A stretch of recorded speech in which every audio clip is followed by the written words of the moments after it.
Challenge of measuring and reducing greenhouse gases is the topic of my conversation today with Bart De Muynck. He is Chief Industry Officer with Project 44. Hi Bart. Hi Bob.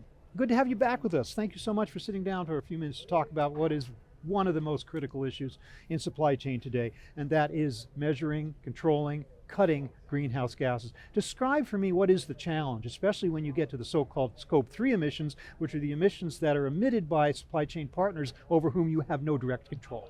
Yeah, great question, Bob. So we've seen a lot of calculations and reporting for the last few years on Scope 1 and 2, and I think we've done a great job there. Unfortunately, Scope 3 is where the issue lies, and it's a big part of where the emissions are still coming from. But it's also a part where it's harder to get to that data. So now there's a lot of different ways that we can get to the data through collaboration. You gotta imagine the amount of data we're collecting around the world has really completely changed. If you look at 2010, we had something like 2 zettabytes of data. 2022, by the end, we will have 200 zettabytes, so times 100. And luckily, a small part of that is now also sustainability data. Okay, so the data is, at least in theory, there. You would think companies would be embracing it and doing something about it, but a lot of them are still behind the curve. Why aren't companies doing more about it right now? It's an important topic, Bob, and a lot of companies see sustainability as important. If you would ask any CEO of any company around the world, they will say sustainability and Scope 3 emissions is in their top 10 of key priorities. The problem is, how do you go from something that you feel is important to something that you actually put action to? Right. And action, unfortunately for supply chains, has a couple of things. One, it's how do you prioritize them? And there's, to be honest, there's bigger fish to fry right now with all the disruptions. And secondly, the biggest part is, how do you actually make sustainability into something that's helping my company become more profitable? And I think that's the issue, especially here in North America, where we don't have carbon taxes and where we're not really penalized for not being sustainable. If you compare that to Europe, that's a completely different environment, where you have countries like Denmark that are charging 135 euros of carbon tax per metric ton of greenhouse gas emissions. Wow. So you can imagine that in Europe, companies are doing a lot more to fight sustainability. And so there we're seeing companies kind of working with companies like ourselves and really other companies as well to start collecting more of the data, start reporting, because they also have legislation around it, which we still don't have, and really moving the mark. And like I said, in North America, we really have to educate the people and try to help move that mark as well. But increasingly, Bart, there is a price to pay here, although maybe a more indirect one, and that is the customer attitude toward companies that are not controlling their carbon emissions. Is that a direct line now? Are more and more customers basing their purchasing decisions on the ESG, or I'm sorry, the emissions policies of companies? Absolutely correct, Bob. So consumers, for a long time, were looking at, how are these products manufactured? Is that sustainable? Then they looked secondly at the packaging. Do we have sustainable packaging? Now they're also looking at, are you shipping that product sustainably? And I think in North America, most of us are just used to the Amazon effect, where you get everything for free, same day or next day. We know that cannot be sustainable.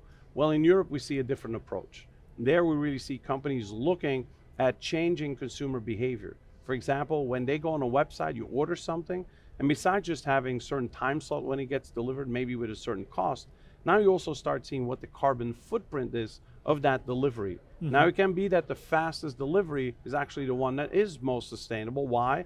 Because they're already delivering right next door to you. So it's very sustainable to do another delivery. But at least by giving you that transparency and giving you access to the data, you as a consumer can make the right decision. And I will tell you that especially the younger generation, 20 to 35, are thinking that way, and they will make that more sustainable decision. So is it as simple as, I don't know if this is the case to any great degree now, but maybe in the future, where I pick up a product, and let's say there's a QR code, I scan it, it tells me the carbon footprint of that product.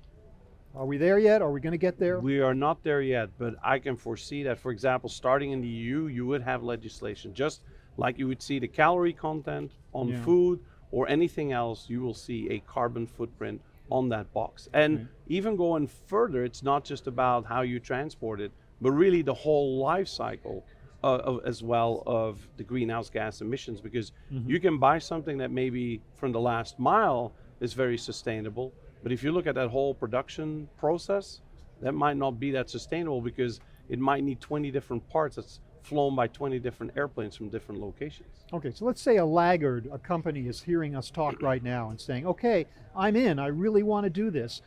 How do they start?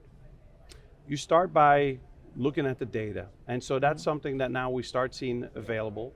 We just announced here, together with University of Tennessee, the Fleet Sustainability Index. So that's a study done by the university where we collected a huge amount of data across hundreds of thousands of carriers. A very large percentage of all the carriers with very accurate data. Now that's where you start, is utilizing that type of data to start with the reporting. Because again, you need to be able to measure it first to understand, what is my carbon footprint? I think if you would ask any company today and saying, where are you with emissions? What is your footprint? People go like, I really don't know. Yeah. We haven't measured it. So you need to start measuring it. Then it's us as an industry that need to provide a benchmark so that people say, are we kind of behind? Are we ahead? But then also not just giving you the data and the analytics, but really giving you the insights that will help you drive what is it that you can do to change that and to improve your sustainability. Yeah. So that's still going to take a few years, but what does that mean, Bob? It means you can't wait another few years just to start. The whole thing is you need to start now. We're running a little bit out of runway with what we have with our planet, right? For sure. So if we wait another 10 years, we're already seeing the big disasters with the weather Yeah. that are caused by the climate. So that's kind of the big demand, and that we need to work on here, all of us within the supply chain, is to kind of drive that, but it does start, like you said, with the Very data. important to make a start like immediately. Thanks so much, Bart, for those insights. I do want to take a moment though to ask you, you've been with Project 44 for about half a year now. Tell me about what you guys are up to in the marketplace. There's a lot of exciting news coming up in the next few weeks. I can't say just what yet, but a lot of excitement going on. It's just been an incredible journey to work with the supply chain. I think the whole idea of what we're trying to do is really create data that helps these supply chains really connect better, to collaborate better, not just for sustainability, but really across the supply chain. But I think what we see here as well in the spirit of CSCMP, how much people truly want to not just network, but collaborate. And I think we have a good future ahead of us in supply chain if we have that kind of spirit. Fantastic. Always great to talk to you, Bart. Thanks so much. Thanks, Bob. Been speaking with Bart De Muynck of Project 44. Thank you very much for watching.